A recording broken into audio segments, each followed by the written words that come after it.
And what it do, YouTube? Welcome back to another YouTube video with your boy OfficialKj. You feel what I'm saying? But in today's video, we got why this Chicago gang chief snitched. Now, this is some Tommy G content type shit, you feel me? I like watching his content, bro. His content be real interesting. So it's like, and I feel like some of his content be putting me on type shit. Like, the last video that Tommy G posted, we was watching a video of when with the car thief, and he be using them little Chinese things and breaking in people's cars, and he be using keys and shit that he ordered off Amazon and shit. Yo, that shit crazy, bro. But yeah, I be feeling like he be putting me on, like, with his content. He be like, yo, watch out for niggas like this. You feel me? But I'm about to react to this, why this Chicago gang chief snitched. See what's going on in Chicago, why niggas snitching. You feel what I'm saying? But hey, man, if you're new to the channel, make sure you subscribe to the channel, like the video, comment on the video, put your post notifications on. And y'all, give me to 20 subscribers, man. Give me to 20 subscribers. What's up with y'all, bros? I'm only 3 away. I think I got 17 subscribers. I'm only 3 away from 20 subscribers. Give me to 20 subscribers. It will make my day. I swear it will. But let's get straight into this video, man, without further ado. Part of the reason why you're notorious, they say you snitched on your gang, you wore a wire, you were an informant. Tell us about that. I didn't snitch on my gang. Then people are just ridiculous. Damn, that nigga wore a wire? Yo, what the Yo, this nigga draw his eyebrows on? Nah, bro. Drill rapper Buddha G allegedly exposed as a police informant. Why tapped audio of snitching the homies to the police? They were like, G, do whatever the fuck you want to do. So I was like, fuck it. I'm setting his ass up. I don't blame her for what she did. I don't look at her as a rat. So all she did was get her get back. That's that Gemini in her. I'm a dead man. Oh, that is a she. Most hate this shit. Why is that? They say I'm a snitch out here. I think that's what they say on the internet.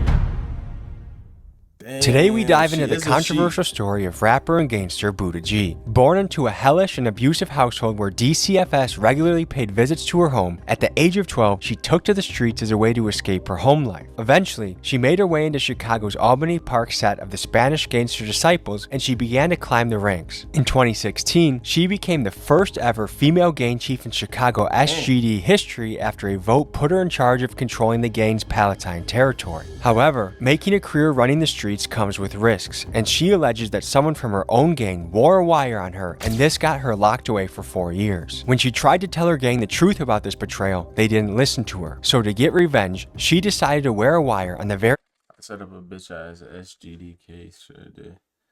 I'm going to be exact. Same nigga who set me up.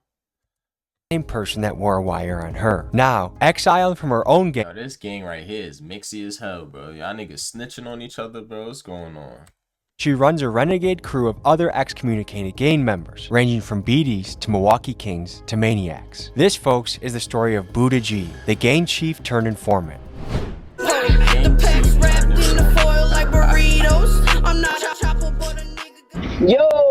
Yo, I'm 5 minutes out. I'm 10 minutes. You son of a... We're gonna be right there. Okay, we'll see you in a few then. Get you some chicken. I'll get a mound of chicken, okay? We're meeting a gangster rapper at a KFC. Is this kind of like the American stereotype that everyone else would think of where you'd meet a gangster rapper? I don't know. There's a little bit of concerns that the neighborhood she's from wants her erased, deceased, X'd out, desperado, no mas, adios amigos, Adios, or amiga, we have to amigos. decide that one. One of my biggest pet peeves about working with rappers is their timeliness. How the f you run your city, but you can't even run your clock or your schedule. This just isn't about Buddha G, this is about rappers in general. How do you buy a $40,000 Rolex, but you can't even tell the goddamn time? That's because niggas don't buy it to tell the time. Niggas buy it to shine. You feel me? Niggas buy it to show off.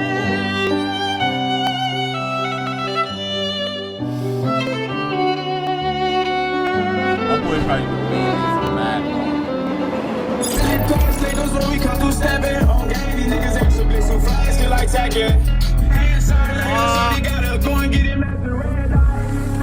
Oh shit. You guys keep tattoo shops busy, don't you? Of course. Wow, we do a little something. What's up, boss? How you doing? Nice to meet you. Why I thought the funeral home. I'm already talking about my funeral. Why I thought the cemetery was right here. Where's it? No. It's Downmore, right? It might be. Yeah, it's the next light, I think. I believe it's the next light. Okay. Yeah, so if you want to just follow me. Let's do it. All right.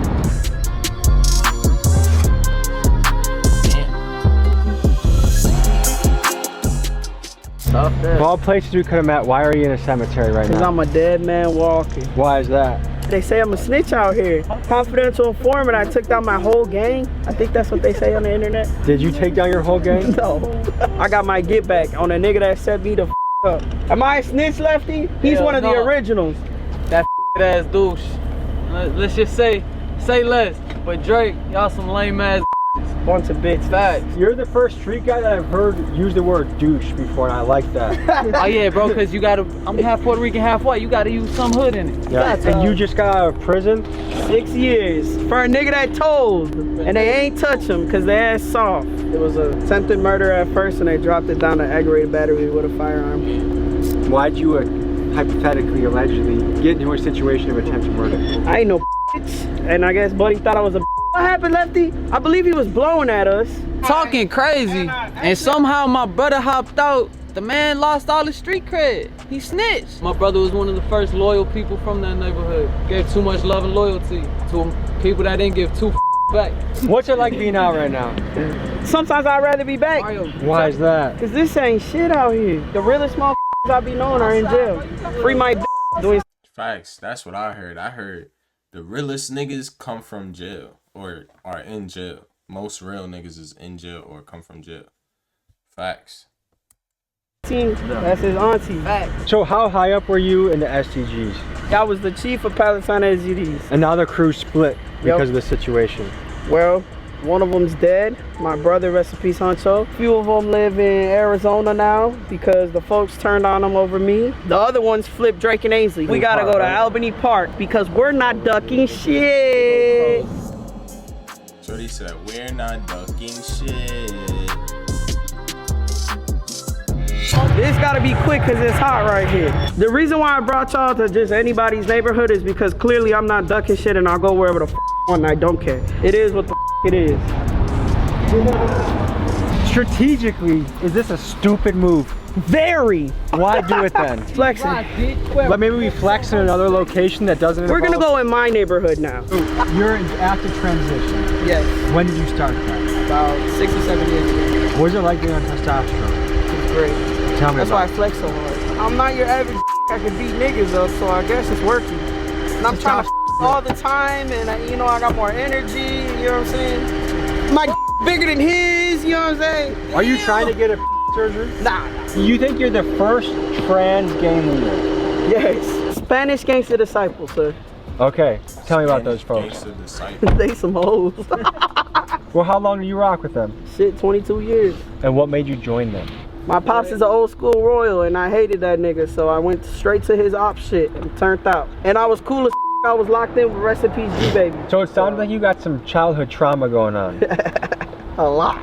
Yeah. You hated your dad so much that you joined his rival hood.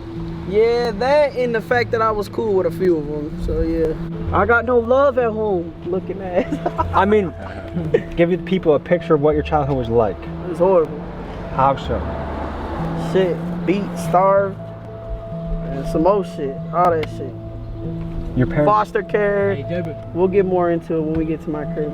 To get to know Buddha better, we went to her house, a safe spot away from her enemies so we could actually sit down and talk to her without having to look over our shoulders. You want an MTV Cribs fucking Oh God, no. This is the dining room. That's a cat. What's up, cat? What's up, cat? This is the living room. Oh, y'all gotta see my room. Currently, broke my bed. How did you do My that? frame. Don't ask questions like that. Trappy! You put graffiti on the wall? Sure did. Do you think you're gonna get your deposit back? Probably not. For everyone who wants to know where I got my beard from.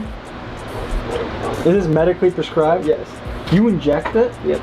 Are you glad you did it, or is there any part of you Yes, that's I'm like... glad. No, I wouldn't take it back for shit. My assumption is that being trans in the hood is one of the hardest things to be. Being me, period, in the hood. Being a in the hood first was hard. Being a female. I'm sorry, y'all. I be so lost. Like, I be so lost for words with certain things I see. It's like a trans gangbanger. And she a quote unquote snitch. I feel like, me personally, I feel like just snitching in general, you lose street cred. You feel me? Like, just because somebody snitched on you, that don't mean you snitch on them back. You feel me? Is it just me or like, I don't know, bro. In general. So I'm the only one in the history of Chicago that's ever had a hood. Meaning you ran a hood? Yes. How many people did you oversee? 20 at a time. And what would be your responsibilities as a chief? To make sure they did what they had. That's I'm not gonna answer. Did you have team meetings? Hey guys, come over for spaghetti and pizza. We're gonna talk about how we're gonna spin the block. We had juntas, yeah. Juntas? We had organized meetings, yes. The SGDs were very organized. Within a clique like that, I've heard rumors that people might pay a monthly amount for life insurance, basically. Like if one of the crew gets shot, then you guys pay for the funeral with a... It's called a caja. Everybody pays dues. It depends on your hood. On my block, everybody paid $30 a week. What if someone didn't pay? They got on the wall and got their ass beat. You have like to stand there, and if you fall, it starts over. Someone's punching me and kicking me? That's how I got in the game. And no defending By yourself. grown men. No one's defending themselves. No, niggas bigger than you. How long? Gave me my initiation. My initiation was 2 minutes. So that's the one thing about the games I'm trying to understand. Like, hey, we want you on your team, but we're gonna beat the out of you first. It's to show how tough you are. I would guess it's easier that you're transitioning, you're becoming a man than if it was the roles reversed. I don't think that would even be allowed. I wouldn't even someone like that. Whoa. And that's being a hypocrite, I guess. Technically, I'm straight. Technically, you're straight. Technically. But you started off gay. Started off as a dyke, yeah. Okay. Gay. Wouldn't you say the hood is one of the most homophobic places you can find? But it's crazy how many niggas that are undercover. I got homies that are locked up that tell me all the time, man, so-and-so's in the joint getting so-and-so's in the joint so-and-so's this, so-and-so's that, but be the most gangster niggas out in the street. What percentage of dudes in jail you think are having sausage? All of them. Probably like 80. I kind of doubt that number. Man, you better do your research on that one. If I ask your boys downstairs, you think they'll say that? Come on, let's go ask them. So Buddha G alleges that up to 80% of dudes in jail do homoerotic behavior. Is that true? Factual. Well, maybe not 80, maybe like a good gang. Hold on. That sounds like a lot of niggas in that bitch doing A strong 45 or 50, straight up. I'll say a lot of niggas definitely in that doing some freaky kinky shit, but 50% isn't an outrageous number. You think that's legit? I say about 65%. You were just there, you know. About 65%. He just came home, he knows. There was trannies in there with titties, bro, and niggas was real live feeding these joints. The stats I was hearing about homosexuality in jail seemed insanely high, so I wanted to do some fact checking. However, these days it's hard to get statistics on purely gay activities because most studies lump everyone that is non-heterosexual under the big LGBT+ umbrella. But most reasonable studies conclude that in the general population, it's estimated that 3 to 5% of US men are gay. According to the Bureau of Justice's 2016 National Inmate Survey, 7.4% of men report being gay or bisexual. However, let's ask ourselves the question, how many men truly feel comfortable documenting whether they are gay in jail? An article I found on prisonwriters.com entitled Gay for the Stay alleges that 50% of prison inmates go gay. The writer of the article, S. Buddy Hurst, alleges that prison code has a different way of looking at homosexuality, and it goes like this. Only the person performing the act is gay, but the person receiving it is still straight. I guess you could say it's a loophole to still get your rocks off when facing years without the warmth of a woman. With that being said, it's very hard to determine what the accurate stats on the subject are. Part of the reason why you're notorious, they say you snitched on your gang, you wore a wire, you were an informant. Tell us about that. I didn't snitch on my gang. Then people are just ridiculous. When I was 14 going on 15, I had stayed with my OG and I had got kicked out basically, so I wasn't living in the city anymore. I had to go stay in Elgin. Well, while I was in Elgin, I was already SGD. I turned out SGD as 11 years old. When I was in Elgin, the folks from the city were like, oh, click up with the Elgin SGDs, they're gonna take care of you out the bam. Long story short, I was a shorty and I was a female. I was a so a lot of niggas didn't take me serious, and a lot of niggas were ready to send my ass off, and I was a hothead, so I was going. I linked up with the Elgin folks, and I was cool with this nigga named his name is that would be the nigga I set up, tricked on, whatever the y'all want to call it, snaked out. That nigga used to sleep on my couch, used to eat my food, used to fucking do all types of shit. Then me and him started to fall off. He hit me up talking about, do I want to buy some pipes? I told him, hell yeah. I was thirsty. I was 15. Hell yeah, I want to buy pipes. I'm a crash out. He fucking had me meet him in the Elgin Library parking lot. He hopped in the car. He threw me a duffel bag. Well, not a duffel bag, like a Home Depot bag. And I didn't even get a chance to look in that bitch. I gave him $300. He fucking hops out. Next thing you know, we pulled out the parking lot and got whooped on by Elgin PD, like 20 swole. They booked me. I ended up doing, because no one wanted to pick me up, because I didn't have a guardian, no none of that. So I ended up staying there until I was 19. You did 4 years for a gun? Yes. As a 15-year-old? As a 15-year-old. So imagine the type of animosity and hate and grudge I had towards this man. I thought, okay, I'm a SGD. When I get out, they're gonna do something about it. Okay, so I got out at 19. I was back in the hood. I called the demo. The folks told me basically like this: either I could take an ass whooping for pointing a finger at a member like that without paperwork, or I could shut the fuck up and just deal with it type shit, because it's his word against mine. So because I was a female and a shorty at the time, they said basically fuck me. So I stopped fucking with Elgin altogether, started doing my own thing. I ended up getting locked up again for unlawful communication of a witness. I went away again to the joint at 22.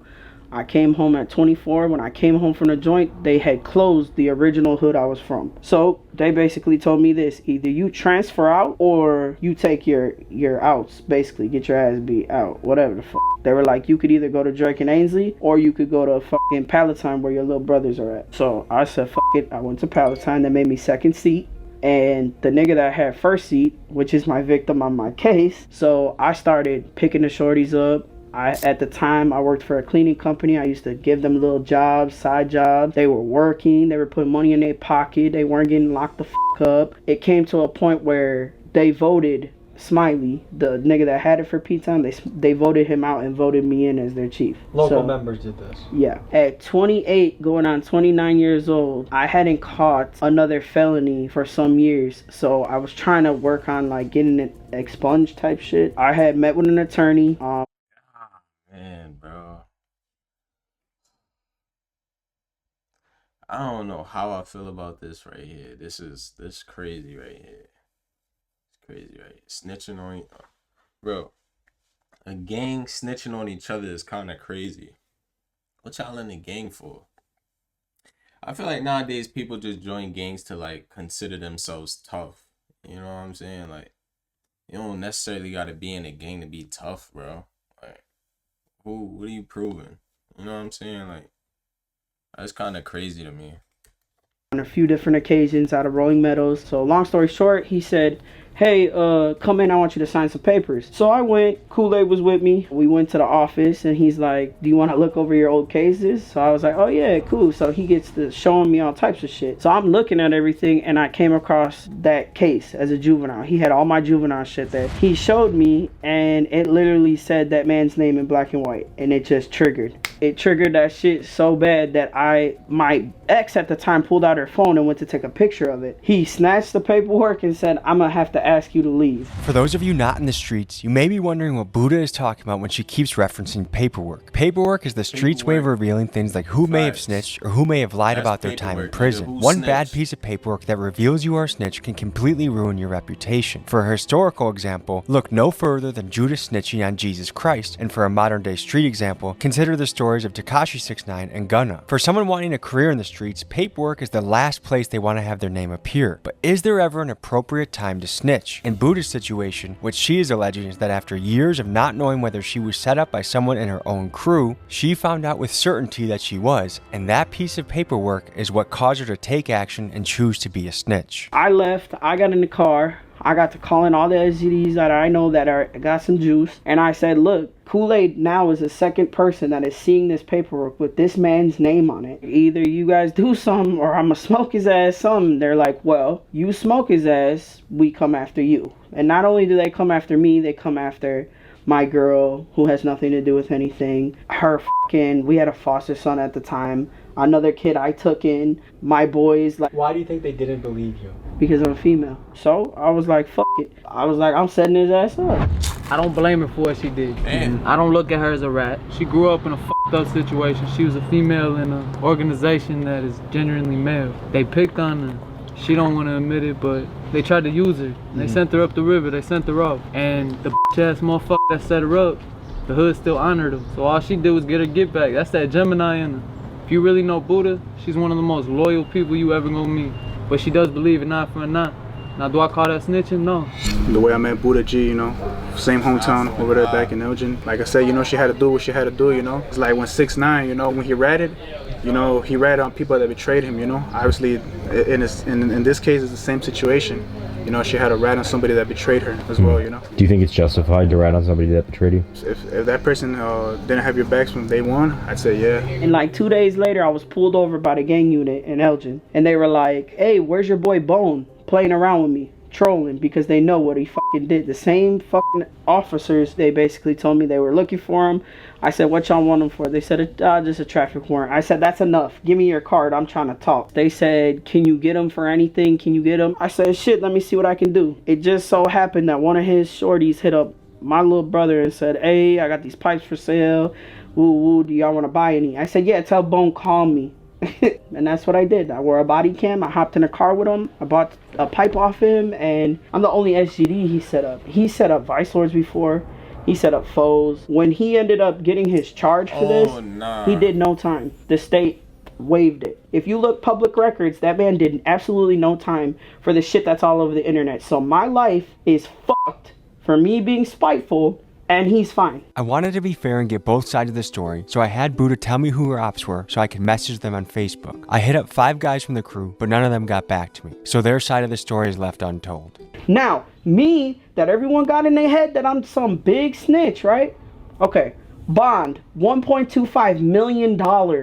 Yours. Mine. Did the state come and help me? No. The only reason I got it dropped down to aggravated battery with causing bodily harm with a deadly weapon, whatever the f***, is because Smiley, my victim, was in Mexico and they couldn't get a hold of him. I wanted to explore how common snitching really is, and there's a variety of stats that you'll find on this. One study from the Innocence Project.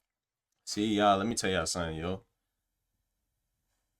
Don't even allege yourself in, like, gangs, and don't even be around bad people. You feel what I'm saying? So you could end up doing some shit like that. Then you got the whole world against you. Not the whole world, but like, you know what I mean? Like the whole gang against you. And just avoid all of that by not joining a gang.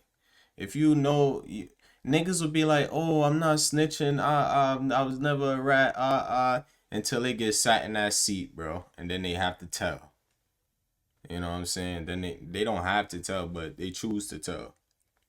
Because they start hearing them numbers, then they start getting scared, then they start thinking about their life, then they start telling, bro.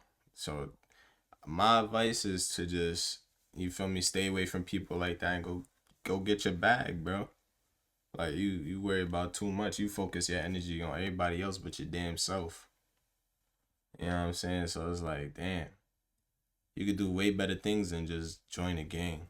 You know what I'm saying? Like, it's just too much things out here to do aside from joining the gang. Then you at danger all the time. You gotta look over your shoulder all the time. You know, some people like the adrenaline rush, but that's not the type of adrenaline rush you need in your life, bro. Where you looking over your shoulder and you dodging bullets and shit. Yeah, I niggas is bugging. No, sir. 11% of people convicted of a federal crime got a reduced sentence for providing substantial information. Another study by Northwestern School of Law found that in cases when a defendant was wrongfully sentenced to death, 46% of the time it was because of a false testimony of a jailhouse snitch. Now, it's easy for us to sit on the sidelines and claim that we ourselves would never snitch, but when faced with spending years of your life in a cage or facing the death penalty, it's easy to understand why people... I just said that, bro. I literally just said that, bro. Listen what you said. snitching really is, and there's a variety of stats that you'll find on this. One study from the Innocence Project found that 11% of people convicted of a federal crime got a reduced sentence for providing substantial information. Another study by Northwestern School of Law found that in cases when a defendant was wrongfully sentenced to death, 46% of the time it was because of a false testimony of a jailhouse snitch. Now, it's easy for us to sit on the sidelines and claim that we ourselves would never snitch, but when faced with spending years of your life in a cage or facing the death penalty, it's easy to understand why people turn informant to save their own skin. So it goes to show, for a criminal organization, a code of silence is essential, because even just once. And this is why I say, guys, avoid situations like this, because everybody is not a snitch until they get in this certain situation right here. You see that chair that nigga sitting on right there, that little silver steel chair? You sit in that chair, bro. Yeah, nigga, and they start throwing your numbers at you, you get scared, nigga. Yeah, you know what's up.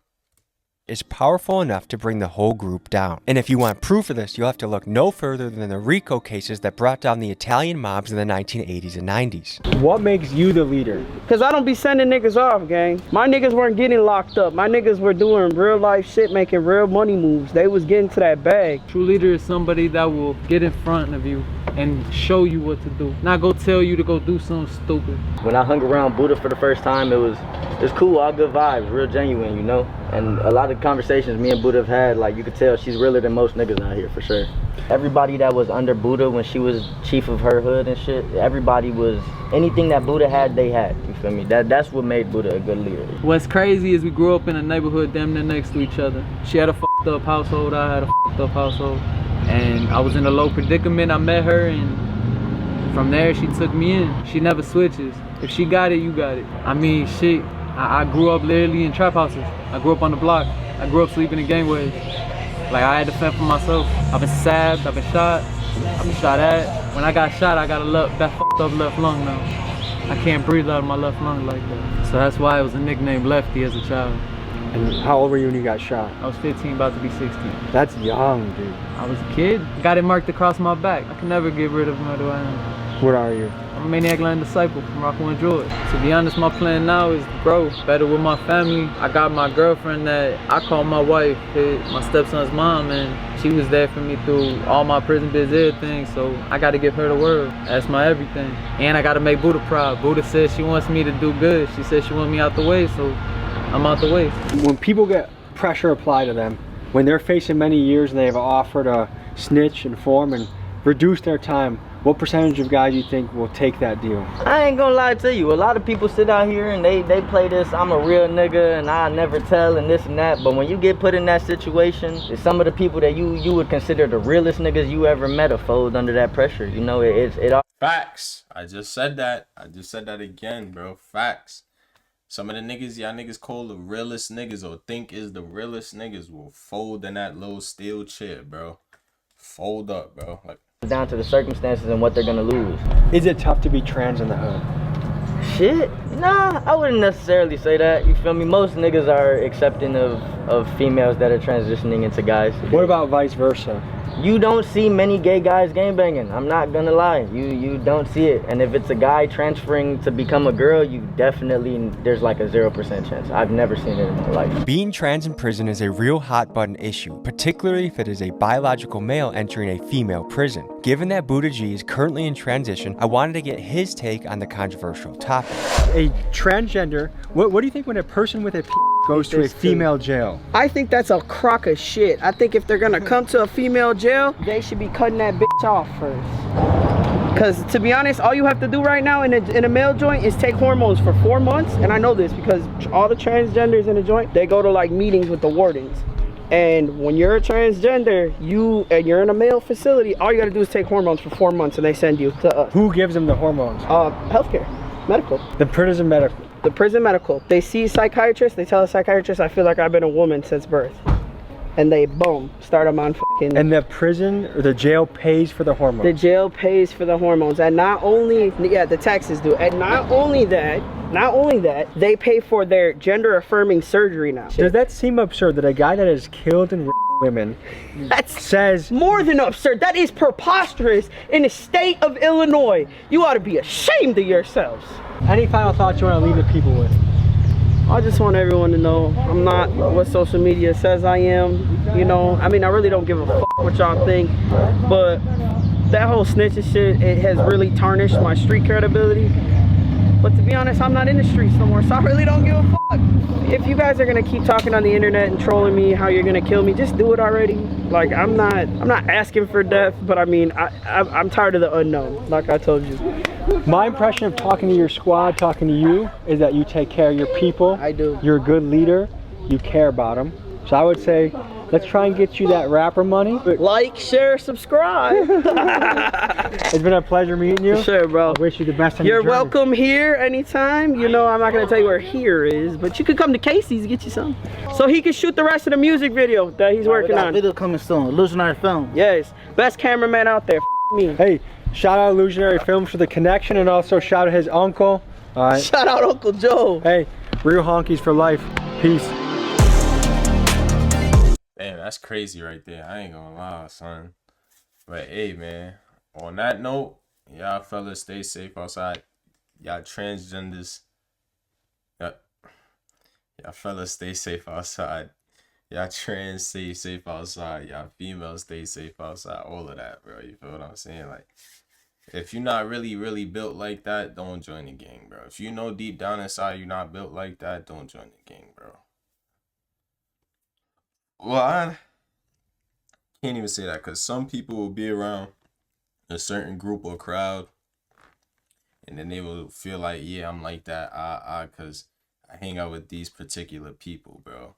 That doesn't necessarily mean you like that, bro. You just hang with them. Feel me? Like I said, yo, you get put in that steel chair, that's when the real you come out. When you get put in that steel chair, that's when the real you come out. Facts. But hey, man, if you know, I'm not even gonna talk y'all heads off too much. But if you're new to the channel, make sure you subscribe, like the video, comment on the video, and put your post notifications on, y'all. You know what I'm saying? I'm gonna catch y'all in the next video. Peace. Heaven.